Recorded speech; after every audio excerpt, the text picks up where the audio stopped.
Costa sur del Perú, 1913. Un hombre camina entre tumbas abiertas. No es un saqueador. Al menos no en el sentido en que se usa esa palabra.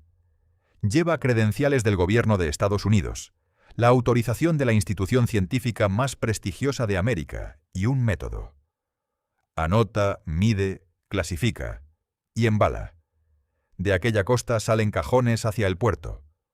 De los cajones salen barcos, y de los barcos, trenes hacia Washington. Dentro de los cajones hay personas, cráneos, esqueletos, cuerpos momificados por el desierto más seco del mundo, arrancados de las tumbas donde los habían dejado sus familias hacía 2000 años. Nadie pidió permiso a nadie. No hacía falta. La ciencia de la época había decidido que aquellos muertos no eran de nadie. El hombre se llama Aleś Hrdlička. Es el primer conservador de antropología física de la institución Smithsonian. Y va a ocupar ese cargo durante 38 años. Cuando termine, el archivo que ha construido bajo el Museo Nacional de Historia Natural contendrá los restos de aproximadamente 31.000 seres humanos, 31.000 personas, en cajones, en un sótano de Washington. No son gigantes, no son monstruos, no son nada extraordinario, son gente que tuvo nombre, familia y una tumba de la que alguien la sacó. Hay una teoría que lleva décadas circulando por Internet y que dice que el Smithsonian esconde en sus archivos los esqueletos de gigantes, que los destruyó, que los hundió en el Atlántico, que borró la historia verdadera de América. Millones de personas la han visto. Y hay una parte de esa teoría que es completamente cierta. El archivo secreto existe. Está lleno. Y lo que hay dentro es mucho peor que un gigante. Este video va sobre las dos cosas. Sobre los gigantes que buscamos y sobre lo que teníamos delante mientras los buscábamos. Al final de este video, vas a entender de dónde salieron realmente los cientos de reportes de esqueletos gigantes en periódicos americanos del siglo XIX. ¿Qué dice el documento del propio Smithsonian de 1894 sobre quién construyó los túmulos de América? ¿Y por qué ese documento es lo contrario de lo que la teoría dice que es? ¿Quién fue el hombre que gobernó el archivo del Smithsonian durante casi 4 décadas? ¿Qué hizo en el Perú? ¿Y qué guardó realmente en esos cajones? Y vas a entender por qué la leyenda de los gigantes del Smithsonian, que parece una acusación contra el poder, es en realidad el mejor regalo que ese poder podría haber recibido. Como siempre en este canal, separamos 3 capas: lo que la teoría afirma, lo que los documentos prueban, y el espacio entre ambas. Solo que esta vez el espacio entre ambas tiene nombres, apellidos y descendientes vivos reclamándolos. Y quédate hasta el final, porque hay un dato sobre la ley que protege a esos muertos que nos toca directamente a los que hablamos español. No nos cubre. Los cuerpos que salieron de los Andes hacia los museos del norte no tienen ninguna ley que los ampare. Y la razón por la que casi nadie lo sabe es precisamente el tema de este video. Primero, la teoría. Entera y con sus mejores cartas, como hacemos siempre. La versión que circula dice más o menos esto. Durante el siglo XIX se encontraron por toda América esqueletos humanos de 2, 3, 4 metros de altura. Los periódicos los reportaron por cientos. Los huesos se enviaron al Smithsonian para su estudio. Y ahí desaparecieron. La institución los ocultó, los destruyó o los hundió en el océano para proteger la versión oficial de la historia. En 2014, según la teoría, una sentencia del Tribunal Supremo obligó al Smithsonian a admitir la destrucción de miles de esqueletos gigantes. Empecemos por el final, porque conviene despejarlo antes de seguir. Esa sentencia no existe.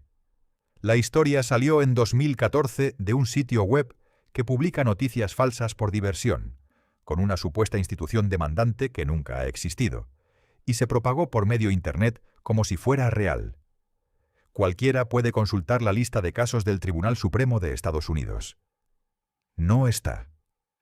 No hubo juicio, no hubo sentencia, no hubo admisión. Y merece la pena entender cómo se construyó esa mentira, porque es una obra maestra de su género. El texto original tenía todo lo que un lector busca para creer. Una fecha concreta, un tribunal real, un número de esqueletos, una institución con siglas que suenan a organismo científico serio y hasta una cita entrecomillada de un supuesto portavoz.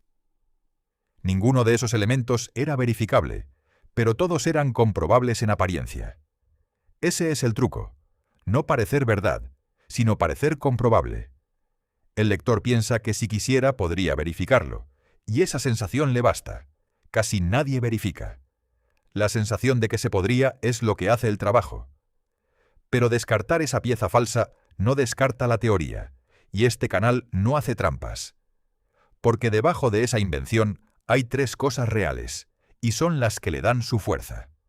La primera, los reportes de periódicos existen, cientos de ellos, recortes reales, de diarios reales, del siglo XIX y principios del XX, describiendo el hallazgo de esqueletos enormes en túmulos, cuevas y excavaciones de medio continente. No están inventados por Internet, están en las hemerotecas, digitalizados, con fecha y cabecera. La segunda, el Smithsonian recibió huesos, muchísimos. Su oficina de etnología, la misma que fundó Powell en 1879 y que envió a Mooney con los Cherokee, dirigió durante años excavaciones sistemáticas de túmulos por todo el este de Estados Unidos, y todo lo que se sacaba iba a Washington. Y la tercera, la que sostiene el edificio entero, efectivamente hay cosas en ese archivo que la institución no ha querido enseñar durante décadas. Efectivamente hubo silencio. Efectivamente hubo destrucción de evidencia. Y efectivamente hay descendientes que llevan generaciones exigiendo que se les devuelva lo que hay dentro y chocando contra un muro. Todo eso es verdad. La única pieza que la teoría se inventa es el contenido. Y la sustitución que hace es tan perfecta que casi parece diseñada. Coge un archivo lleno de personas reales robadas y lo llena, en la imaginación de millones, de monstruos que nunca existieron. Vamos por partes. Primero, los periódicos. Los recortes son reales. Lo que hay que preguntarse es qué era un periódico americano en 1880. No era lo que hoy entendemos por prensa, era un negocio local, muchas veces de una sola persona, que vivía de vender ejemplares en la calle y competía con otros 3 o 4 pliegos idénticos. No había verificación, no había corresponsales. Lo que llegaba se publicaba, y cuanto más asombroso, mejor. En esa misma época y en esas mismas páginas se publicaban avistamientos de serpientes marinas, hombres lunares, ciudades en las nubes y monstruos de todos los tamaños. El género tenía nombre en el oficio: la nota de relleno, la historia de verano, el bulo confirma. En ese caldo, el esqueleto gigante era un formato estable. Aparecía siempre igual: unos obreros cavando, un hueso enorme, una medición imposible, una autoridad local que lo confirma y un final en el que los restos se pierden, se los lleva un forastero o se envían a Washington. Ese último detalle es clave. Enviar los huesos al Smithsonian era, en la prensa de la época, la fórmula narrativa que cerraba la historia y la hacía incomprobable. Nadie iba a viajar a Washington a preguntar. Y fíjate en la ironía perfecta de ese final. El prestigio del Smithsonian era tan enorme que mencionarlo bastaba para dar autoridad a cualquier disparate. La institución fue usada como sello de credibilidad por gente que jamás le mandó nada. 150 años después, esas mismas notas se citan como prueba de que el Smithsonian recibió los huesos y los ocultó.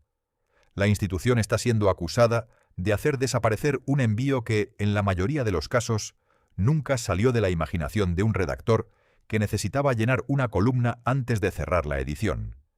Y hubo, además, 3 fuentes reales de confusión que alimentaron el género y merecen respeto porque explican mucho. La primera, los huesos de megafauna.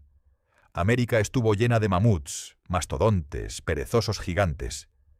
Un fémur de mastodonte se parece muchísimo a un fémur humano ampliado.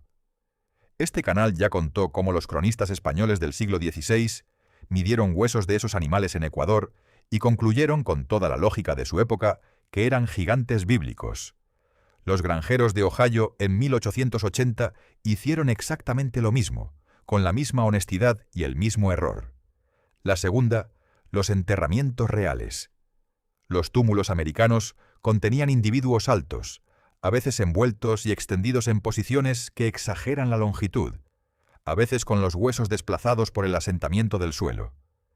Un esqueleto extendido y desarticulado en una fosa larga se mide fácilmente de más si lo mide un aficionado con una cuerda. Y la tercera, los fraudes deliberados. El más famoso es el Gigante de Cardiff, de 1869, una estatua de yeso de 3 metros que un hombre enterró en su granja de Nueva York para desenterrarla después y cobrar entrada. Funcionó tan bien que Barnum quiso comprarlo, y al no conseguirlo, fabricó una copia falsa del falso, y llegaron a competir 2 gigantes de mentira en 2 exposiciones distintas. Miles de personas pagaron por verlos. La época estaba hambrienta de gigantes, y el mercado se los dio. El detalle del Gigante de Cardiff que mejor explica todo este video es el motivo por el que se fabricó. Su creador lo hizo, según contó después, tras discutir con un predicador que sostenía que el Génesis debía leerse literalmente y que por tanto los gigantes habían existido. Fabricó la prueba para ver si la gente se la tragaba. Y la gente se la tragó tanto que tuvo que confesar el fraude, y aún así hubo quien siguió creyendo. Un objeto fabricado explícitamente para demostrar que la gente cree lo que quiere creer, terminó convertido en prueba de aquello que quería creer. 150 años después, sigue apareciendo en videos de gigantes como evidencia. ¿Significa esto que todos los reportes eran falsos? No podemos saberlo, porque casi ninguno tiene ya un hueso detrás que examinar. Y esa es exactamente la trampa. La teoría convierte esa imposibilidad de comprobación en prueba de ocultamiento. Pero la ausencia de evidencia en un montón de recortes de prensa sensacionalista no es evidencia de conspiración. Es lo que se espera de un montón de recortes de prensa sensacionalista. Y aquí llega la parte que la teoría nunca menciona, porque el Smithsonian sí publicó un informe monumental sobre los túmulos americanos. Y lo que dice ese informe es lo contrario de todo. Durante casi todo el siglo XIX, la sociedad americana creyó en una idea que hoy resulta obscena, y que entonces era el consenso educado. Que los indígenas americanos no habían construido los túmulos. Los túmulos son enormes. Hay miles por todo el este de Estados Unidos. Montículos ceremoniales, geometrías perfectas de kilómetros, la gran pirámide de tierra de Cahokia, que fue en su momento una de las ciudades más grandes del mundo. Y la sociedad blanca del siglo XIX decidió que los pueblos a los que estaba deportando y masacrando en ese preciso momento no podían haber hecho aquello. Tenía que haber sido otra gente. Una raza perdida. Fenicios, israelitas, atlantes, vikingos, europeos antiguos. Cualquiera menos los indígenas. Esa idea tenía una función y no era científica. Si los constructores de los túmulos eran una raza blanca antigua exterminada por los indios, entonces la conquista de América no era un despojo, era una reconquista. La teoría de la raza perdida fue, durante décadas, el argumento moral de la expansión hacia el oeste. En 1881, la Oficina de Etnología del Smithsonian encargó a un investigador llamado Cyrus Thomas resolver la cuestión de una vez. Thomas empezó el trabajo siendo creyente en la raza perdida. Su equipo excavó durante más de una década, miles de túmulos en 21 estados, con un rigor que no tenía precedentes. Detente en ese detalle, porque es lo más honorable de toda esta historia. El hombre al que encargaron de mostrar la raza perdida creía en la raza perdida. Salió al campo convencido. Y volvió con la conclusión contraria, la publicó y firmó con su nombre el desmentido de su propia creencia. Eso, en cualquier época y en cualquier disciplina, es lo más difícil que puede hacer un investigador. Y lo hizo en 1894, en un país que acababa de terminar las guerras indias, donde decir que los indígenas habían construido las obras más grandes del continente no era una opinión académica, era una posición política incómoda. y en 1894 publicó el informe. Más de 700 páginas. Su conclusión: los túmulos los construyeron los antepasados de los indígenas americanos. No hay raza perdida, no hay fenicios, no hay gigantes. Hay pueblos indígenas que levantaron una de las grandes arquitecturas del mundo antiguo, y una sociedad que se negaba a admitirlo porque admitirlo tenía un coste político. Léelo otra vez porque cambia el sentido de toda la teoría. El Smithsonian no es la institución que ocultó a los constructores de América. Es la institución que publicó, contra el consenso racista de su tiempo y contra la opinión previa del propio investigador, que los constructores eran los indígenas. El informe de Thomas es uno de los mejores momentos de la arqueología americana. Y es exactamente el documento que la teoría de los gigantes le atribuye haber suprimido. Y ahora fíjate en la geometría completa de la trampa. La teoría dice: el Smithsonian ocultó que unos gigantes, o unos blancos antiguos, o unos fenicios, construyeron los túmulos. Es decir, la teoría de los gigantes del Smithsonian es la teoría de la raza perdida, reciclada, con otro traje, 130 años después. La misma idea. La misma función. Quitarles a los pueblos indígenas la autoría de su propia historia. Ese es el motivo por el que este canal se toma este tema en serio en vez de reírse de él. Porque llevamos meses defendiendo que los Ojibwe cavaron sus minas, que los Cherokee cuidaron su bosque, que los mapuches leían su tierra. Y la teoría del Smithsonian dice, en el fondo, que nada de lo que hay en América lo hicieron los que estaban aquí. Y hay algo más que decir sobre el informe de 1894, porque explica de dónde sale parte del rencor contra el Smithsonian. Aquel informe hizo enfadar a mucha gente. Había toda una industria de aficionados, coleccionistas y predicadores construida sobre la raza perdida, y el Smithsonian les quitó el juguete con 700 páginas de datos. Desde entonces, en cierto sector, la institución quedó marcada como la que niega, la que dice que no, la que aguafiestas. 130 años después, esa marca sigue ahí, y la teoría de los gigantes se alimenta de ella. El Smithsonian es sospechoso, para mucha gente, precisamente por haber tenido razón en el peor momento posible. Suscríbete si te está gustando el video, porque ahora vamos a los Andes y después al archivo. Al de verdad. Antes de bajar al sótano de Washington hay que subir a los Andes, porque el título de este video promete gigantes andinos y esos gigantes existen. En los archivos, con nombre de cronista, fecha y firma. El testimonio central lo escribió Pedro Cieza de León, uno de los cronistas más rigurosos de la conquista, en su crónica publicada en 1553. Cieza recogió en la costa de Santa Elena, en el actual Ecuador, una tradición que los indígenas de la zona contaban como historia propia, que en tiempos antiguos llegaron por mar, en balsas de juncos, hombres de estatura descomunal, que se instalaron, que cavaron pozos de una profundidad imposible en la roca viva, que consumían tanto que arrasaron la región, y que finalmente fueron destruidos por un fuego venido del cielo. Cieza no se limitó a repetir el cuento. Hizo lo que hace un investigador serio, fue a comprobar. Escribió que los pozos existían, que él los vio, que su agua era excelente y fresca. Y anotó el dato que convirtió el relato en caso, que en la zona aparecían huesos enormes, y que él mismo había visto pedazos de dientes que, según sus cálculos, habrían pesado más de media libra cada uno. Un siglo y medio después, otros cronistas confirmaron la existencia de esos hallazgos. Y en 1736 se documentó el traslado a Quito de una muela de casi 2,5 kilos, encontrada en la región, exhibida como prueba definitiva. Nadie de la época dudó de lo que era: la muela de un gigante. Este canal ya dedicó un video entero a esa historia, así que resumimos el desenlace. Aquellos huesos eran de megafauna del Pleistoceno. Mastodontes, principalmente.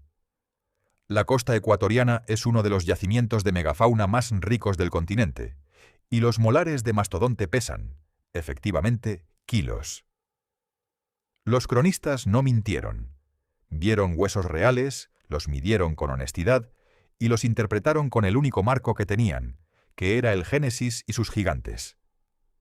Ahora fíjate en lo que hace la teoría del Smithsonian con ese material.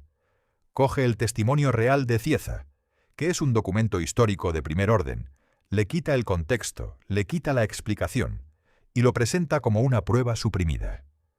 Como si Cieza fuera un testigo silenciado. Cieza no está silenciado.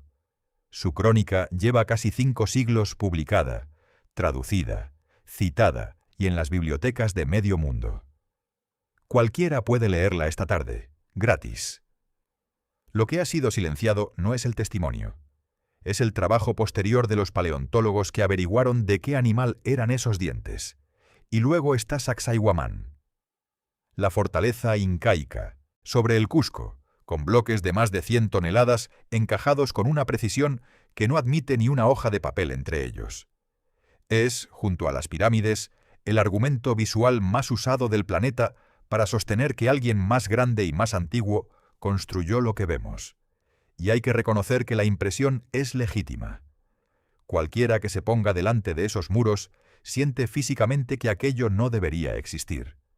Las piedras no son cubos, son poliedros irregulares de 12 o más caras, cada uno único, encajado con sus vecinos como una pieza de rompecabezas de 100 toneladas. No hay mortero. No hay dos iguales. La sensación de imposibilidad es real y es honesta. Los cronistas españoles que vieron Sacsayhuamán recién conquistado escribieron su asombro, y también escribieron algo que los videos de gigantes nunca citan: ¿cómo se hizo? Los cronistas recogieron que el Inca movilizó decenas de miles de trabajadores durante décadas, describieron las rampas, las cuerdas, los rodillos y registraron incluso los accidentes, piedras que se soltaron y mataron a hombres. La arqueología moderna ha localizado las canteras, ha encontrado las rampas de arrastre, ha encontrado piedras cansadas abandonadas a medio camino en la ruta desde la cantera, y ha reproducido experimentalmente el método. La respuesta está documentada desde el siglo XVI. Solo que la respuesta es lo más asombroso de todo. Lo hicieron personas. Decenas de miles de personas, organizadas por un Estado capaz de sostenerlas durante generaciones. Las piedras cansadas son, para mí, el detalle definitivo. Hay bloques colosales tirados en el camino entre la cantera y la obra, a medio arrastrar, abandonados donde se quedaron. Los quechuas los llaman así: piedras cansadas. Si aquello lo hubieran hecho gigantes o una tecnología perdida, no habría piedras a medio camino. Las piedras a medio camino son la firma inconfundible del esfuerzo humano, la prueba de que costaba, de que a veces salía mal, y de que había gente sudando en esa ladera hace 500 años. Ese es el patrón. En los Andes hay gigantes en los archivos, sí. Están en las crónicas, con fecha y firma. Y cada vez que se ha podido seguir el rastro de uno hasta un hueso concreto, el hueso ha resultado ser de un animal, o de una persona alta, o de nadie porque el hueso nunca existió. Y existe además el caso intermedio, el más interesante de todos, porque tiene gente real detrás. En el norte del Perú, en la selva de montaña, vivió la cultura chachapoya. Los cronistas los describieron como el pueblo más alto y de piel más clara del imperio, y esa descripción, repetida durante siglos, se ha convertido en el argumento estrella de quienes buscan gigantes o europeos antiguos en los Andes. Los chachapoyas existieron, construyeron la fortaleza de Cuélap con muros de 20 metros y colgaron los sarcófagos de sus muertos en los acantilados. Sus momias existen, se pueden estudiar, y cuando se estudian, la respuesta es la de siempre. Eran altos para el promedio andino, sí, y algo más claros de piel, probablemente por vivir en una zona de bosque nublado con menos sol que el altiplano. Eran, en todo lo demás, una población amerindia normal, emparentada genéticamente con sus vecinos. Los cronistas describieron una diferencia real y modesta. 4 siglos de repetición la convirtieron en una raza perdida. Y ese es el mecanismo entero de esta historia, en miniatura. Un dato verdadero, una exageración, y al final del recorrido, un pueblo entero al que se le quita su propia gente. Lo que sí salió de los Andes por miles, y esto no es leyenda, fueron los cuerpos de la gente normal. Y ese hombre, el que llenó los cajones, había estado en esa costa. Ales Hrdlička nació en Bohemia en 1869 y llegó a Estados Unidos siendo niño. Fue médico antes que antropólogo, y en 1903 se convirtió en el primer conservador de antropología física del Museo Nacional, bajo el paraguas del Smithsonian. Ocupó el puesto hasta 1941. Hay que decir que fue, en muchos sentidos, un self-made man de manual. Inmigrante pobre, sin dinero, que estudió medicina de noche y llegó a lo más alto de su disciplina por puro trabajo. Es la clase de biografía que en otro contexto sería inspiradora. Y sirve para recordar algo incómodo. El racismo científico de aquella época no era cosa de brutos ignorantes. Era cosa de gente cultísima, trabajadora, respetada, publicada en las mejores revistas, invitada a los mejores congresos. El daño no lo hicieron los tontos, lo hicieron los mejores de su promoción. Durante casi 4 décadas, Hrdlička fue el hombre que decidía qué entraba en el archivo de restos humanos del Smithsonian y qué significaba. Fue una autoridad mundial. Fundó la Revista Americana de Antropología Física. Acertó en cosas grandes. Fue él quien sostuvo, correctamente, que los pueblos americanos habían llegado desde Asia por el estrecho de Bering. Y aquí hay un detalle que la teoría de los gigantes debería adorar y nunca menciona, porque le estropea el guión. Hrdlička sí bloqueó descubrimientos reales. Durante años sostuvo, con toda la fuerza de su cargo, que los seres humanos no llevaban en América más de unos pocos miles de años, y usó su autoridad para descalificar cualquier hallazgo que sugiriera lo contrario. Arqueólogos que encontraban evidencia de antigüedad mayor se topaban con él y con su prestigio. La cuestión no se resolvió hasta que aparecieron puntas de lanza clavadas entre las costillas de bisontes extinguidos, en un contexto imposible de discutir. Hrdlička estaba equivocado y tuvo que ceder. Es decir, el hombre que dirigía el archivo del Smithsonian efectivamente frenó la ciencia durante años. Efectivamente impuso su versión y efectivamente se equivocó. La teoría de los gigantes tiene razón en que hubo un guardián que decidía qué se podía descubrir. Solo que lo que ese guardián frenó no fueron gigantes. Fue la antigüedad real de los pueblos indígenas en América. Otra vez lo mismo. El poder no ocultó que aquí hubo otros. Ocultó cuánto tiempo llevaban aquí los que estaban. Y su objetivo, escrito, declarado, perseguido durante toda su carrera, era demostrar científicamente la superioridad de la raza blanca. Eso no es una interpretación de este canal. Es lo que el propio Smithsonian dice hoy sobre él, con esas palabras, en sus comunicados oficiales. Hrdlička fue una figura destacada de una comunidad científica que sostenía el supremacismo blanco y dedicó su carrera a intentar probarlo con huesos. Para eso necesitaba huesos, y los consiguió. Los métodos, hoy documentados, fueron los siguientes. Saqueó tumbas. Obtuvo restos sin ningún consentimiento en morgues y hospitales de más de 80 países, a veces con la colaboración de médicos cuyos pacientes acababan de morir. En la isla Kodiak, en Alaska, exhumó las tumbas de alrededor de 1000 personas del pueblo Alutiiq y envió sus restos al museo. En México, cortó las cabezas de cadáveres de indígenas masacrados por el gobierno y se las llevó. Una investigación periodística del Washington Post en 2023 describió sus métodos con 2 palabras. Saqueo industrial. Detente en Kodiak un segundo. 1000 personas. Un pueblo pequeño, en una isla de Alaska, cuyos habitantes vieron llegar a un científico con credenciales del gobierno y abrir su cementerio. No un cementerio antiguo y anónimo, las tumbas de su gente. Los descendientes de aquellas personas siguen viviendo en la isla. Durante generaciones supieron exactamente dónde estaban sus muertos. En Washington, en un cajón, a 5000 kilómetros. Y durante generaciones no hubo absolutamente nada que pudieran hacer. Reunió también una colección de 280 cerebros humanos, extraídos casi todos de personas negras e indígenas con un propósito explícito: intentar demostrar que los cerebros de los europeos blancos eran mayores. La teoría era falsa. Los cerebros son reales y siguen ahí. Piensa en la frase anterior otra vez. La teoría era falsa.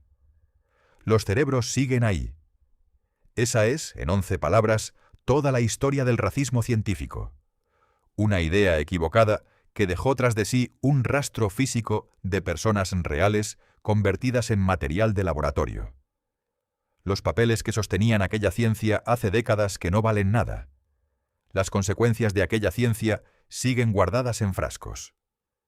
Cuando terminó, la colección de antropología física del Smithsonian contenía los restos de unas 31.000 personas, la inmensa mayoría procedentes de poblaciones marginadas, con especial predilección por indígenas y personas de color.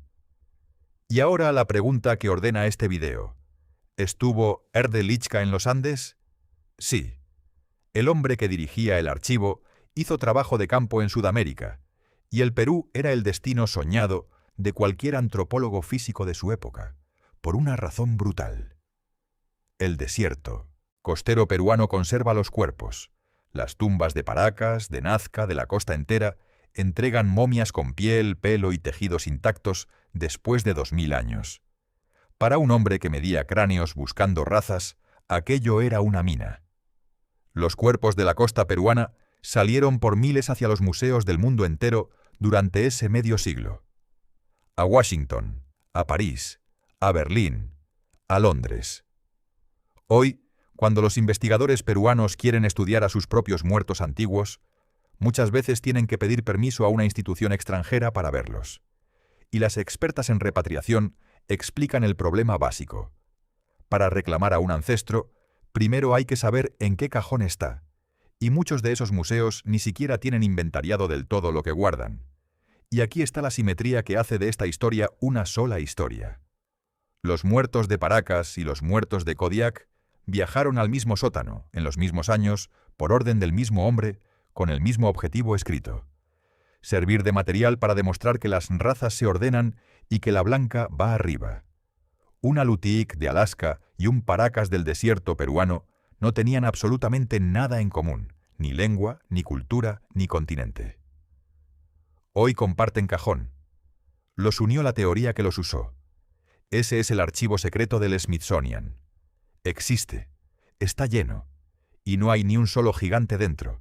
Falta la pieza andina que la teoría usa como estandarte, y hay que mirarla de frente, porque es real y es extraordinaria.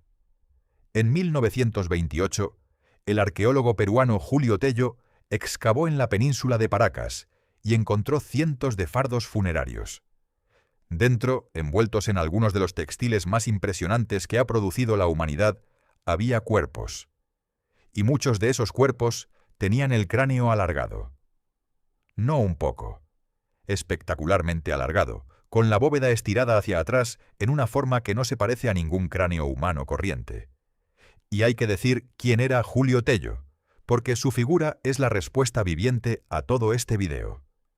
Tello era indígena. Nació en una comunidad de la sierra de Huarochirí, hablaba quechua como lengua materna, y llegó a la universidad y después a Harvard, en una época en que un peruano indígena no llegaba a ninguna parte. Se convirtió en el padre de la arqueología peruana.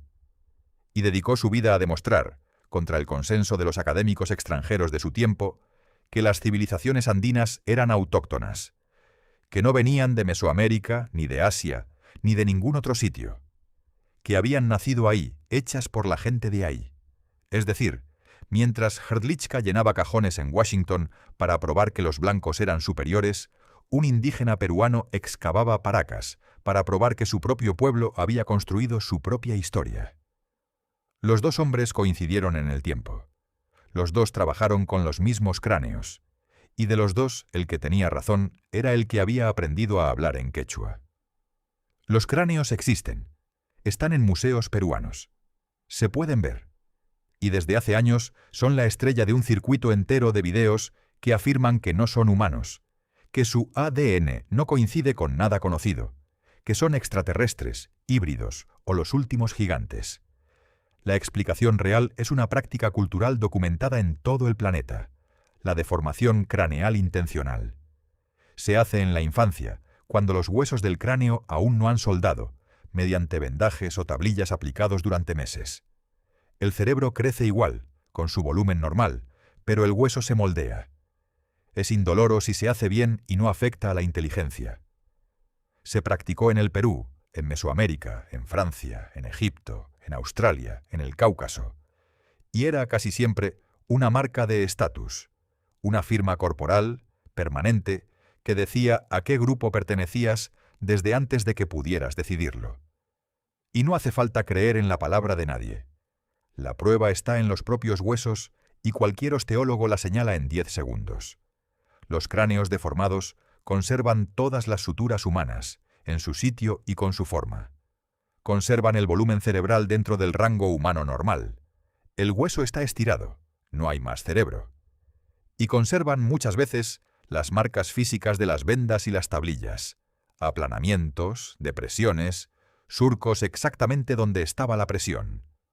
En algunos yacimientos se han encontrado incluso los aparatos usados para deformar, junto a los cuerpos, en las mismas tumbas. La respuesta no está escondida. Está en la tumba, al lado del cráneo, esperando desde hace 2000 años. En Paracas, esos cráneos son la insignia de una élite. La forma que la teoría vende como prueba de otra especie es en realidad la prueba de algo mucho más humano. Unos padres decidiendo, cuando su hijo tenía meses, que ese niño iba a ser de los suyos para siempre y que todo el mundo lo sabría con solo mirarlo. Y ahora la parte incómoda, la que hace que todo esto importe. Cuando alguien coge esos cráneos y dice que no son humanos, no está atacando al poder. Está haciendo exactamente lo mismo que hizo Hrdlička. Hrdlička miró cráneos indígenas y decidió que eran de una categoría inferior de humanidad. La teoría de los alienígenas mira los mismos cráneos y decide que son de una categoría no humana. Las dos operaciones tienen la misma estructura. Se mira a un ancestro de un pueblo vivo y se decide que no era gente como nosotros. La cortesía cambia. El resultado, para los descendientes, no. Y ese es el favor gigantesco que la teoría del Smithsonian le hace al Smithsonian. Porque mientras millones de personas discuten si hay gigantes en los cajones, casi nadie discute lo que sí hay.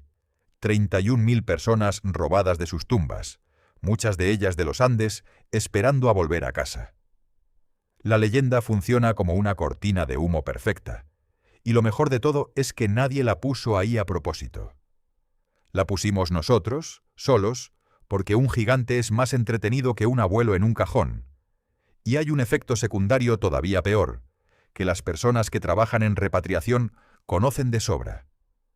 Cuando una comunidad indígena va a un museo y dice que ese museo tiene a sus muertos y que los quiere de vuelta, está haciendo exactamente la misma acusación que los videos de gigantes. Ustedes tienen restos humanos que no deberían tener y no los enseñan. La diferencia es que la comunidad tiene razón y puede probarlo. Pero después de una década de Internet inundada de acusaciones fantásticas contra los museos, cualquier acusación contra un museo suena a lo mismo. La leyenda no solo distrae de la reclamación real, la contamina. Le presta su propio descrédito. Es el peor destino posible para una denuncia verdadera, quedar sepultada bajo una denuncia falsa que grita más fuerte y que pide lo mismo. En 1990, Estados Unidos aprobó una ley, la Ley de Protección de Tumbas Nativas Americanas y Repatriación. Obliga a los museos financiados con fondos federales a inventariar los restos indígenas que poseen y a devolverlos a sus descendientes o a sus comunidades. En palabras del senador que la impulsó, la ley no trataba sobre la validez de los museos ni sobre el valor de la investigación científica, trataba sobre derechos humanos. 35 años después, el trabajo sigue sin terminar. Y hay que explicar por qué, porque no es solo mala voluntad. Devolver a una persona a su comunidad exige saber quién era. Y Hrdlička y los suyos no anotaban personas, anotaban muestras. Números de catálogo, procedencias vagas, etiquetas escritas a mano hace un siglo que dicen cosas como indio, costa peruana. Para repatriar hay que reconstruir una identidad que fue borrada deliberadamente en el momento de la recolección, porque el objetivo de aquella ciencia era precisamente convertir a las personas en categorías. El sistema fue diseñado para despersonalizar. Y ahora hay que personalizar hacia atrás, con las notas de los que despersonalizaron. Ese es el nudo, y por eso tarda décadas. En 2023, la investigación del Washington Post sobre los fondos del Smithsonian obligó a la institución a hacer algo que no había hecho nunca. Su secretario, Lonnie Bunch, publicó un texto bajo un título que lo dice todo. Así es como el Smithsonian rendirá cuentas con nuestra herencia oscura. Describió el trabajo hecho bajo el nombre de la institución como abominable y deshumanizador. Condenó las acciones de Hrdlicka y de otros, y pidió perdón por el dolor causado. El Smithsonian creó un grupo de trabajo específico sobre restos humanos. Reconoció en sus propios comunicados que se trata de una colección que jamás debería haber sido reunida y se comprometió a desmantelarla en la medida de lo posible, de una forma que reconozca y honre a las personas afectadas. Personas. Esa es la palabra que la institución usa hoy y que Hrdlicka nunca usó. Personas afectadas. Pero hay un límite que a nosotros nos toca de cerca. La ley de 1990 es una ley de Estados Unidos y solo cubre a los pueblos nativos americanos reconocidos federalmente. No tiene aplicación internacional. Los restos que salieron del Perú, del Ecuador, de Chile, de México, no están protegidos por ella. Para esos no hay ley. Hay diplomacia, buena voluntad y años de gestiones caso por caso. Los muertos de los Andes que están en Washington, en París, en Berlín, no tienen una ley que los ampare. Tienen, como mucho, a alguien que sepa dónde buscarlos. Y ahí está la asimetría final de esta historia. Un ciudadano estadounidense de una tribu reconocida puede hoy presentar una solicitud formal y obligar a un museo a devolverle a sus abuelos. Un comunero peruano cuyo antepasado salió de Paracas en un cajón en 1913 no puede hacer nada parecido. La misma institución, los mismos cajones, el mismo hombre que los llenó. Y dos categorías distintas de muerto, según el pasaporte de sus descendientes. Y en Sudamérica el movimiento existe y es fuerte. Argentina tiene desde 2001 una ley de restitución de restos humanos a las comunidades indígenas. Chile, Perú y Ecuador llevan años reclamando piezas y cuerpos a museos europeos y norteamericanos, con victorias lentas y muy trabajadas. Es un movimiento que las propias comunidades llaman el regreso de los ancestros. No es una metáfora. Para ellas, un cuerpo en un cajón de un museo extranjero es un pariente que no ha llegado a su sitio. El caso argentino tiene además una historia que este canal ya rozó. Durante la conquista del desierto, a finales del siglo XIX, los cuerpos de indígenas muertos y de prisioneros que morían en cautiverio acabaron en las colecciones de los museos nacionales, y algunos de los más famosos, jefes con nombre conocido, pasaron décadas exhibidos en vitrinas. Las restituciones de las últimas décadas, con ceremonias y con las comunidades presentes, son la reparación tardía de eso.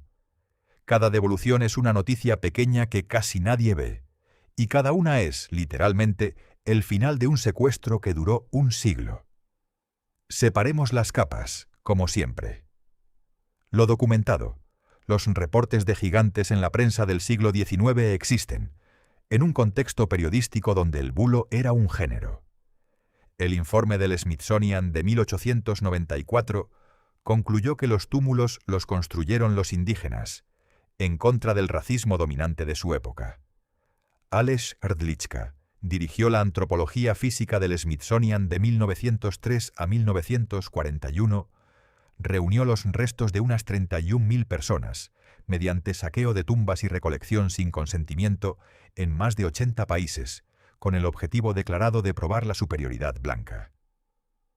El propio Smithsonian ha condenado esos actos, ha pedido perdón públicamente y trabaja hoy en la repatriación. La deformación craneal intencional es una práctica cultural documentada en todos los continentes. Y la ley que ampara la repatriación no cubre a los muertos andinos. Lo inventado, los gigantes en los cajones, la sentencia del Tribunal Supremo, la destrucción masiva de esqueletos. No existe una sola pieza física, un solo documento interno, un solo testimonio verificable que lo sostenga. La leyenda descansa sobre recortes sin huesos y sobre una noticia falsa fabricada en 2014. Y el espacio entre ambas, el hecho de que la acusación fuera correcta en su forma y falsa en su contenido. Sí hubo un archivo. Sí hubo silencio. Sí hubo cuerpos que no debían estar ahí y una institución que tardó un siglo en admitirlo. La leyenda de los gigantes acertó en el olfato y se equivocó en la presa. Olió el crimen y persiguió al monstruo equivocado, mientras las víctimas reales seguían en los cajones, sin nombre, sin lápida y sin ley. Hay un patrón que se repite en las historias que investiga este canal, y hoy aparece en su forma más cruel. Cada vez que encontramos algo grande e inexplicable en América, la primera reacción de la cultura dominante ha sido la misma durante 300 años. Buscarle otro autor. Los túmulos no los hicieron los indígenas, los hizo una raza perdida. Las minas de cobre del lago superior no las hicieron los ojibwe, las hicieron los fenicios. Las piedras de Sacsayhuamán no las hicieron los incas, las hicieron los gigantes. Los cráneos de Paracas no son de peruanos, son de otra especie. Siempre otro. Siempre alguien de fuera. Siempre cualquiera menos la gente que estaba aquí.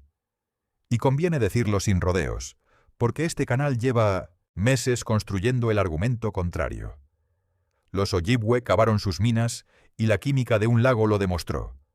Los mapuches leyeron su tierra y en 1960 el mayor terremoto de la historia les dio la razón.